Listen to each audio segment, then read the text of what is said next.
নমস্কার, আজকের টপিক হচ্ছে how to use dental floss. কীভাবে ডেন্টাল ফ্লস ইউজ করবেন চিন্তা নেই, আমি বলে দিচ্ছি।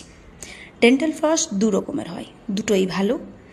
আপনারা এই যে সুতো দেখছেন সেটা দাঁতের মাঝখানে ঢোকাবেন, আর মাংস বা খাবার যা কিছু আটকে আছে বের করে দেবেন। এটা বের করার জন্য আপনারা টুথপিক ইউজ করেন, যেটা ভালো নয়, যেটা না দাঁতের পক্ষে ভালো না মাড়ির পক্ষে ভালো।